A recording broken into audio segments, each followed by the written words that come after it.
السلام عليكم ورحمة الله تعالى وبركاته. اليوم جيت وجبت لكم الوصفة تاع الكسرة المبسة أو الرخصيص بطريقة سهلة ومبسطة للمبتدئات. نروحوا مع بعضنا نشوفوا المقادير. شوفي كيف تجيك حمرة مقرمشة من برا وطرية من داخل كيما القاطو. يلا نشوفوا المقادير مع بعضنا اللي عندنا فيهم 3 كيلات سميد أرطب، مغرفة صغيرة تاع خميرة، مغرفة سكر، الملح وزيت كاس ماشي معمرة تاع تاي. نديرو السميد تاعنا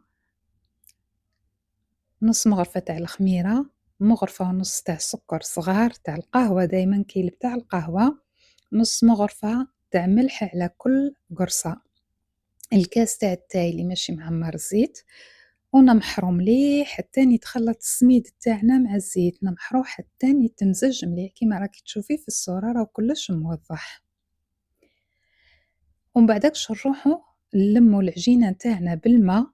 أنا داتلي كيلة وربع نتاع الماء، ونتيا شوفي السميد تاعك إذا كان يشرب بزاف ما يشربش، العجينة ما تكونش طرية بزاف تتلاصق ما تقدريش تتحكمي فيها وما تكونش يابسة كيما راكي تشوفي في الصورة. ونروحو نلموها برك، لميها بشوي ما تعجنيهاش ما تهدلكش الكسرة المبسة. كيما قلت لك داتلي كيلة وربع. نروحو نكوروهم، نديرو القريصات نتاعنا ونغطيو عليهم ونخليهم يريحوا حوالي 10 دقائق. هنا سيدتي كنصيحة، الكسرة تاعك دايما كيعود فيها الزيت ولا أي حاجة فيها الزيت غطي بالبلاستيك ومن بعدكش بالطرشونة تاعك باه ما تصفارلكش.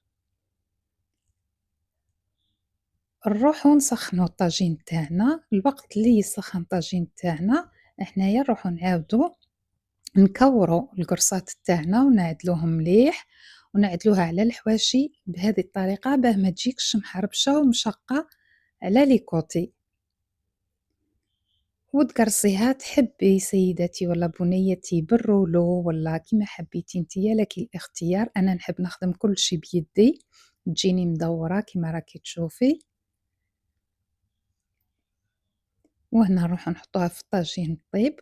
ودايما سيدتي باه تجيك الكسرة نتاعك حمراء لازم أشاك فوا تقعدي تدوري فيها ما تخليهاش على جهة واحدة، تدوري كيما راكي تشوفي كيما راني ندير وتدوريها كل مرة تدوريها حتى تشوفيها طابت. وهذه هي الوصفة رايحة تحتاجيها خاصة في رمضان، بنات المبتدئات رايحة تاكلوها مع الشربات، تسحروا بها مع الحليب، تقدري تاكليها مع حوايج بزاف، الجواز كل شيء. هنا للمبتدئات اللي ما تعرفش تقدر تطراسي بالمغط كيما هكا كفكرة. وإن شاء الله تكون عجبتكم الوصفة نتاعي.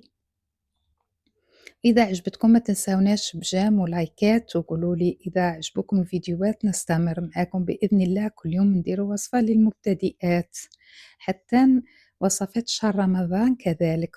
وهذه هي، تبقاو على خير.